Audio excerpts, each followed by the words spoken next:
Hello everyone. आज हम लोग देखेंगे करंट अफेयर मॉक टेस्ट का सेट नंबर 5 जो कि बिहार दरोगा 1799 पोस्ट बीपीएससी एईडीओ बीएसएससी सीजीएल या किसी भी स्टेट पीसीएस के लिए like BPSC 72 UP PCS prelims 2026 के लिए इम्पॉर्टेंट है। तो आते हैं पहले क्वेश्चन पे। और हाँ, चैनल को सब्सक्राइब जरूर कर ले।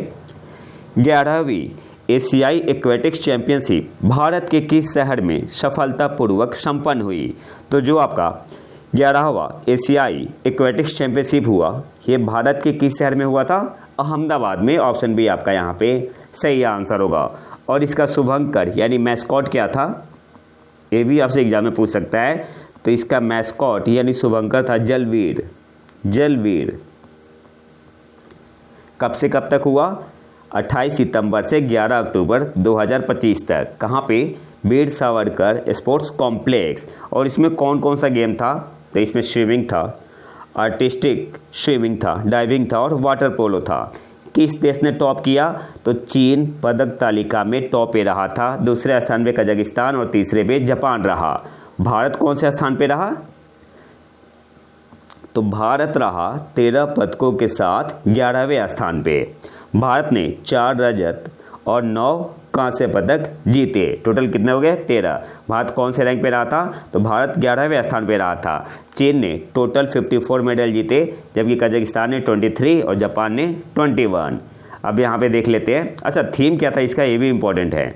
जो 11वां एशिया एक्वेटिक चैंपियनशिप हुआ 2025 कहाँ पे? अहमदाबाद में। इसकी थीम क्या थी? Making waves defying limits. तो ये भी इम्पॉर्टेंट है, थीम आपसे पूछ सकता है। पहले स्थान पे आपका चाइना रहा था, दूसरे पे कजाकिस्तान, तीसरे पे जापान, चौथे पे हांगकांग चाइना और 5वें पे वियतनाम। और भारत की रैंक थी 11। भारत ने गोल्ड 0 जीते, भारत ने स्वर्ण पदक नहीं जीता। 4 आपका क्या था? 4 सिल्वर था और 9 ब्रोंज। टोटल कितने हो गए? 13 हो गए। अगले क्वेश्चन पे आते हैं। और हाँ, पीडीएफ के लिए आप टेलीग्राम जो ग्रुप है प्रतीक IQ करंट अफेयर, इसे ज्वाइन कर सकते हैं। भारत ने किस कार्यक्रम में unified payments interface universal postal union एकीकरण परियोजना का अनावरण किया? तो यहाँ पे गिवन ऑप्शन में ऑप्शन है आपका यहाँ पे सही आंसर होगा 28वीं यूनिवर्सल पोस्टल कांग्रेस जो कि दुबई में हुई थी। भारत ने किस कार्यक्रम में unified payments interface UPI universal postal union एकीकरण परियोजना का अनावरण किया? तो कौन से कार्यक्रम में? तो 28वीं यूनिवर्सल पोस्टल कांग्रेस जो कि दुबई में हुआ था। तो ऑप्शन है आपका यहाँ पे सही आंसर होगा। और इस इनिशिएटिव को डेवलप किसने किया है? तो developed by department of post, NPCI international payment limited and the universal postal union. अगले क्वेश्चन पे आते हैं। जो इंपॉर्टेंट पॉइंट है वही देखेंगे केवल। किस देश ने विदेशी विज्ञान और प्रौद्योगिकी प्रतिभा को आकर्षित करने के लिए के वीज़ा नामक एक नई वीज़ा श्रेणी शुरू की है?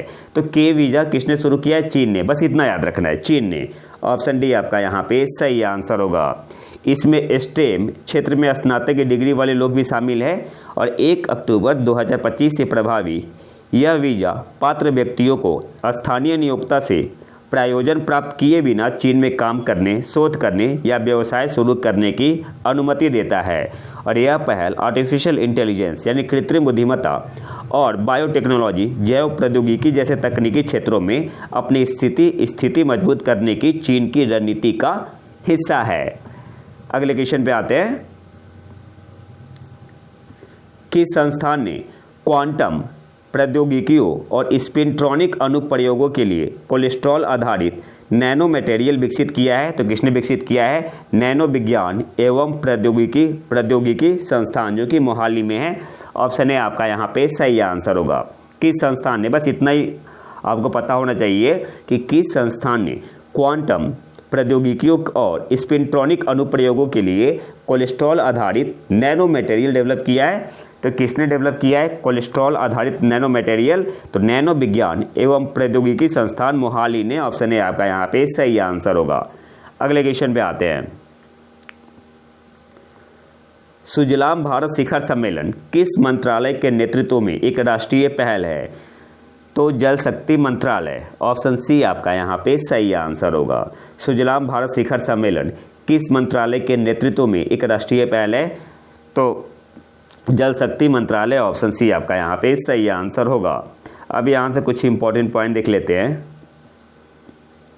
जो आपका सुजलाम भारत शिखर सम्मेलन है, यह सुजलाम यह 6 विभागीय शिखर सम्मेलनों में से एक है और ये किसके द्वारा संचालित है? जल शक्ति मंत्रालय द्वारा संचालित है और समन्वित किसके द्वारा है? नीति आयोग के द्वारा। बस इसके अलावा कुछ जानने की जरूरत नहीं है। बाकी मैं PDF डाल दूंगा टेलीग्राम ग्रुप में, तो आप वहाँ पर डिटेल में देख सकते हैं।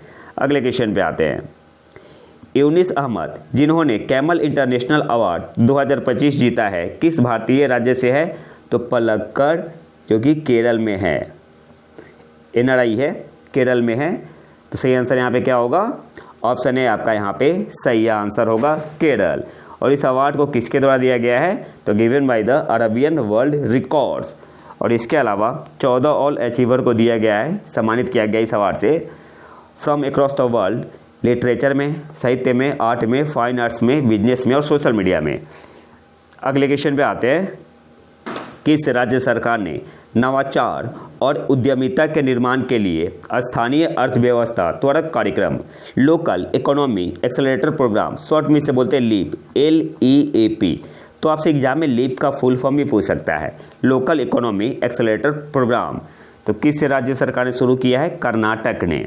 ऑप्शन बी आपका यहाँ पे सही आंसर होगा। और ये क्या करेगा? तो इसका लक्ष्य है, जो लीप है आपका लोकल इकोनॉमी एक्सेलरेटर प्रोग्राम, इसका एम क्या है? 5 लाख जॉब जनरेट करना और बिल्डअप करना स्टार्टअप इकोसिस्टम। किसमें? टायर 2 एंड टायर 3 सिटी में, कर्नाटक के टायर 2 एंड टायर 3 सिटी में। और लीप जो आपका है लोकल इकोनॉमी एक्सेलरेटर प्रोग्राम, ये आपका इम्प्लीमेंट होगा ओवर 5 ईयर। अगले क्वेश्चन पे आते हैं। ICC महिला क्रिकेट विश्व कप 2025 के सह मेजबान कौन से देश है? अभी ये चल रहा है, तो भारत और श्रीलंका। ऑप्शन डी आपका यहाँ पे सही आंसर होगा। इसके अलावा एक कौन सा एडिशन था? 13वां एडिशन था। और इसके लिए ICC महिला क्रिकेट विश्व कप 2025 के लिए ICC ने अनवील किया है कैंपेनिंग, जिसका नाम है विल टू विन। ये इंपॉर्टेंट है, ये पूछ सकता है एग्जाम में। अब ऐसे क्वेश्चन आ रहा है। कैंपेनिंग कौन सा है? नाम क्या है? Will to win. किसने अनवील किया? ICC ने। अगले क्वेश्चन पे आते हैं। विश्व खाद्य भारत 2025 का आयोजन किस मंत्रालय द्वारा किया जाता है या किया गया है? तो किसके द्वारा किया गया है? खाद्य प्रसंस्करण उद्योग मंत्रालय। ऑप्शन ए आपका यहाँ पे सही आंसर होगा। अब यहाँ से कुछ इंपॉर्टेंट पॉइंट देख लेते हैं। सबसे पहले जो विश्व खाद्य भारत है, वर्ल्ड फूड इंडिया 2025, ये कौन सा एडिशन था? तो 4th एडिशन था। किसने होस्ट किया था? खाद्य प्रसंस्करण उद्योग मंत्रालय ने। कब से कब तक? 25 से 28 सितंबर 2025। कहाँ पे? भारत मंडपम, नई दिल्ली में, जिसमें 21 से ज़्यादा देश आए थे। फिर 21 इंडियन स्टेट और UT, 10 central ministers and 5 allied government organisation. अब इसकी मुख्य विशेषता जो है, विश्व खाद्य भारत 2025 की मुख्य विशेषता, जहाँ से एग्जामिनेशन पूछ सकता है, वो देख लेते हैं।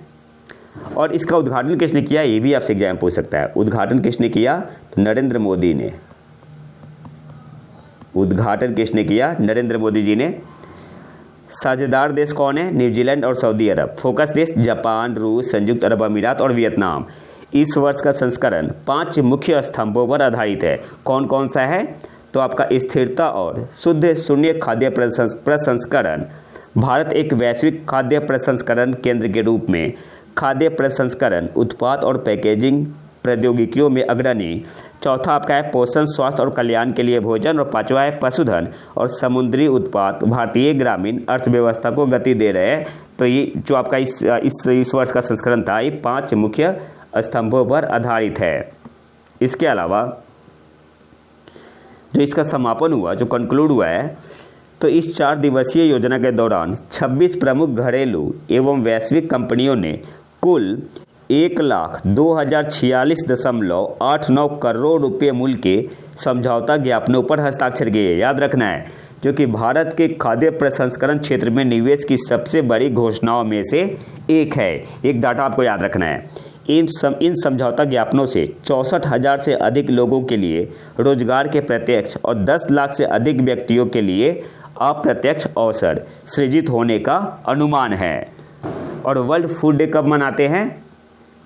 वर्ल्ड फूड डे कब मनाते हैं? 16 अक्टूबर को, 16 अक्टूबर। अगले क्वेश्चन पे आते हैं। सितंबर 2025 में रक्षा मंत्री द्वारा हरी झंडी दिखाकर रवाना किए जाने वाले सभी महिलाओं तीनों सेनाओं जल यात्रा नौकायन अभियान का नाम क्या है? तो जो ऑफिसर है इसमें तीनों सेना से है, आर्मी से, नेवी से और एयरफोर्स से। और किसने हरी झंडी दिखाई सितंबर 2025 में? तो रक्षा मंत्री ने। और इस अभियान का, इस जल यात्रा नौकायन अभियान का नाम क्या है? समुद्र प्रदक्षिणा। ऑप्शन बी आपका यहाँ पे सही आंसर होगा। इसके अलावा यहाँ से कुछ इंपॉर्टेंट पॉइंट देख लेते हैं जहाँ से एग्जाम में क्वेश्चन पूछ सकता है। सबसे पहले तो नाम आपको पता होना चाहिए, समुद्र प्रदक्षिणा। अगले 9 महीने के लिए है सेलिंग पे। 10 वुमेन ऑफिसर है, आर्मी से, नेवी से और एयरफोर्स से सेल पे। और किस जहाज़ से गई है? तो जो 10 ऑफिसर है तो स्वदेशी निर्मित है, इंडियन आर्मी सेलिंग वेसल, जिसका नाम है त्रिवेणी। तो ये नाम इम्पॉर्टेंट है। IASV का मतलब क्या हुआ? इंडियन आर्मी सेलिंग वेसल त्रिवेणी। तो नाम भी आपसे पूछ सकता है, कोई नाम आपको याद रखना है, ये इम्पॉर्टेंट है। नाम भी आपसे एग्जाम में पूछ सकता है। अगले क्वेश्चन पे आते हैं। 10वें आयुर्वेद दिवस 2025 की मेज़बानी किस राज्य ने की है? तो आपका गोवा हो जाएगा। ऑप्शन सी आपका यहाँ पे सही आंसर होगा। कहाँ पे? तो all India institute of Ayurveda, जो कि गोवा में है। इसके अलावा अब से आयुर्वेद दिवस कब मनाया जाएगा? तो 23 सितंबर। 23 सितंबर, और इसे पहली बार मनाया गया है। पहले फिक्स नहीं था डेट, और इस बार से डेट फिक्स हो गया है। कब से मनाया जाएगा आयुर्वेद दिवस? तो 23 सितंबर को। 2025 की थीम क्या है? Ayurveda for people and planet. ये भी इम्पॉर्टेंट है। अगले क्वेश्चन पे आते हैं। भारत ने 2030 राष्ट्रमंडल खेलों की मेज़बानी के लिए किस शहर का प्रस्ताव रखा है? तो हो गया है, कन्फर्म हो गया है आपका। कहाँ पे होगा? अहमदाबाद। ऑप्शन ए आपका यहाँ पे सही आंसर होगा। और ये दूसरी बार है जब भारत इसका आयोजन करेगा। पहली बार कब किया था? 2010 में।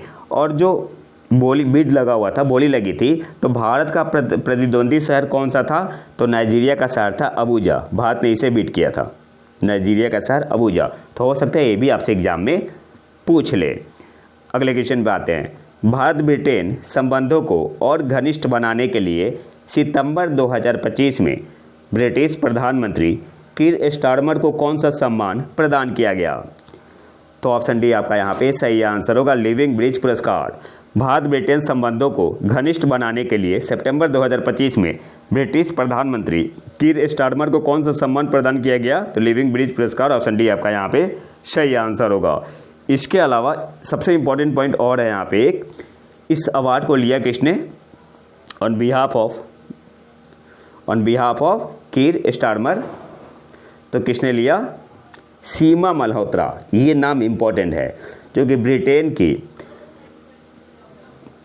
की इंडियन ओरिजिन मिनिस्टर है for the Indo Pacific in the foreign Commonwealth and development office. तो इन्होंने एक्सेप्ट किया इस अवार्ड को ऑन बिहाफ ऑफ स्टारमर। अगले क्वेश्चन पे आते हैं। किस संस्थान ने एग्रीटेक मैत्री 2.0 में Brazil Bharat cross incubation programme का दूसरा संस्करण लॉन्च किया? तो किसने किया? ICAR ने। ऑप्शन बी आपका यहाँ पे सही आंसर होगा। किस संस्थान ने एग्रीटेक मैत्री 2.0 में Brazil Bharat cross incubation programme का दूसरा संस्करण लॉन्च किया? तो ICAR का मतलब क्या हुआ? Indian council of agricultural research. और ये आपका सेकेंड एडिशन था। मैत्री 2.0 वैश्विक खाद्य सुरक्षा के लिए एक मजबूत, नवीन और समावेशी कृषि खाद्य पारिस्थितिकी तंत्र बनाने के लिए भारतीय और ब्राज़ील के नव प्रवर्तकों के बीच सह निर्माण के लिए एक दो तरफा शिक्षण मंच है, मतलब 2 वे लर्निंग प्लेटफॉर्म है। अगले क्वेश्चन पे आते हैं। दुनिया की सबसे बड़ी सरकारी वित्त पोषित स्वास्थ्य बीमा योजना कौन सी है जिसने 23 सितंबर 2025 को 7 साल पूरे कर लिए हैं? तो उसका नाम है आयुष्मान भारत प्रधानमंत्री जन आरोग्य योजना। ऑप्शन ए आपका यहाँ पे सही आंसर होगा। आयुष्मान भारत प्रधानमंत्री जन आरोग्य योजना ने कंप्लीट किया है 7 साल। 23 सितंबर 2025 को एक लॉन्च कब हुआ था? तो सितंबर 2018 में। कहाँ से? रांची से। इसके अलावा ये प्रोवाइड करता है 5 लाख एनुअल हेल्थ कवर परिवार को। इसके अलावा जो इम्पोर्टेंट पॉइंट है, आशा वर्कर, आंगनवाड़ी वर्कर और उनके परिवार को कब इंक्लूड किया गया था इसमें, तो 2024 में। और पिछले साल अक्टूबर से 70 वर्ष से अधिक आयु के सभी वरिष्ठ नागरिकों को आयुष्मान वय वंदना कार्ड के माध्यम से सार्वभौमिक कवरेज के अंतर्गत लाया गया है। अगले क्वेश्चन पे आते हैं। आयुर्वेदिक सामग्री और उत्पादों पर डिजिटल डेटा के लिए राष्ट्रीय आयुर्वेद दिवस पर लॉन्च किए गए पोर्टल का नाम क्या है, तो पोर्टल का नाम है द्रव्य पोर्टल। ऑप्शन सी आपका यहाँ पे सही आंसर होगा। द्रव्य का मतलब क्या हुआ, digitised retrieval application for versatile yardstick of AYUSH. तो ये भी याद रखना, आपसे पूछ सकता है। V stand for versatile, Y stand for yardstick, तो ऐसे भी आपसे एग्जाम में पूछ सकता है। D stand for digitised, Dravya stand for digitised retrieval application for versatile yardstick of AYUSH. अगले क्वेश्चन पे आते हैं। किस मंत्रालय ने आदि युवा फेलोशिप और आदि कर्मयोगी स्वयंसेवक कार्यक्रम शुरू किया, तो जनजातीय कार्य मंत्रालय। ऑप्शन बी आपका यहाँ पे सही आंसर होगा। किस मंत्रालय ने आदि युवा फेलोशिप और आदि कर्मयोगी स्वयंसेवक कार्यक्रम शुरू किया, तो जनजातीय कार्य मंत्रालय। ऑप्शन बी आपका यहाँ पे सही आंसर होगा। अब यहाँ से कुछ इंपॉर्टेंट पॉइंट देख लेते हैं। जनजातीय कार्य मंत्रालय ने संयुक्त राष्ट्र भारत के साथ साझेदारी में आदि कर्मयोगी अभियान के अंतर्गत आदि युवा फेलोशिप एवं आदि कर्मयोगी स्वयंसेवक कार्यक्रम का शुभारंभ किया। यह एक प्रमुख पहल है जिसे विश्व के सबसे बड़े जनजातीय जमीनी स्तर के नेतृत्व अभियान के रूप में देखा जा रहा है। आदि कर्मयोगी अभियान का उद्घाटन माननीय प्रधानमंत्री श्री नरेंद्र मोदी ने 17 सितंबर 2025 को जनजातीय गौरव वर्ष के भाग के रूप में किया था। जो आदि युवा फेलोशिप है, यह संयुक्त राष्ट्र भारत द्वारा समर्थित आदि युवा फेलोशिप अपनी तरह का पहला कार्यक्रम है जिसे संरचित शिक्षा, मार्गदर्शन एवं कैरियर विकास के माध्यम से जनजातीय युवाओं को सशक्त बनाने के लिए तैयार किया गया है। तो आदि युवा फेलोशिप का समर्थन किसका है, संयुक्त राष्ट्र भारत का। और आदि कर्मयोगी स्वयंसेवक का समर्थित है। जो आदि कर्मयोगी स्वयंसेवक है, यह समर्थित है UNFPA के द्वारा और आदि युवा फेलोशिप समर्थित है संयुक्त राष्ट्र भारत के द्वारा। अगले क्वेश्चन पे आते हैं। किस ग्राम पंचायत ने ई गवर्नेंस 2025 के लिए राष्ट्रीय पुरस्कारों में जमीनी स्तर पर डिजिटल सेवा वितरण के लिए एक नई श्रेणी के तहत स्वर्ण पुरस्कार जीता है? तो एक नया श्रेणी है, कौन सा है, grass root digital service delivery. जमीनी स्तर पर डिजिटल सेवा वितरण के लिए एक नई श्रेणी के तहत स्वर्ण पुरस्कार जीता है ई गवर्नेंस 2025 के लिए। तो किसने जीता है, रोहिणी, जो कि महाराष्ट्र में है। ऑप्शन ए आपका यहाँ पे सही आंसर होगा। रोहिणी ग्राम पंचायत ने जीता है जो कि धुले डिस्ट्रिक्ट में है, महाराष्ट्र के। अगले क्वेश्चन पे आते हैं। तो ऑप्शन ए आपका यहाँ पे सही आंसर होगा। युवान वांग 5 किस देश द्वारा विकसित एक अंतरिक्ष और मिसाइल ट्रैकिंग जहाज है? तो किसने डेवलप किया है, चीन ने। ऑप्शन डी आपका यहाँ पे सही आंसर होगा। यहाँ जहाज का मतलब शिप है, ठीक है, तो चीन ने डेवलप किया है। या आपसे एग्जाम में ऐसे ही पूछ सकता है कि युवान वांग 5 क्या है, तो space and missile tracking ship है, ठीक है, space and missile tracking ship है। अगले क्वेश्चन पे आते हैं। किस देश ने 2030 तक बंद ईंधन चक्र वाली दुनिया की पहली परमाणु ऊर्जा प्रणाली शुरू करने की घोषणा की है? तो रूस ने। ऑप्शन है आपका यहाँ पे सही आंसर होगा। और किसने अनाउंस किया है? तो रूस के राष्ट्रपति व्लादिमीर पुतिन ने। कहाँ पे? वर्ल्ड एटॉमिक वीक था forum, world atomic week forum जो कि मॉस्को में हुआ था। और ये कहाँ पे बनाया जाएगा सिस्टम को? तो टोम्स्क रीजन में। तो ये तो था हमारा आज का लेक्चर। अगर आपको इसका PDF चाहिए तो आप हमारे टेलीग्राम चैनल प्रतीक IQ करंट अफेयर को ज्वाइन कर सकते हैं। और अगर वीडियो पसंद आए तो लाइक करें और चैनल को सब्सक्राइब जरूर कर ले। मिलते हैं नए वीडियो में नए टॉपिक के साथ, तब तक के लिए नमस्कार, जय हिंद।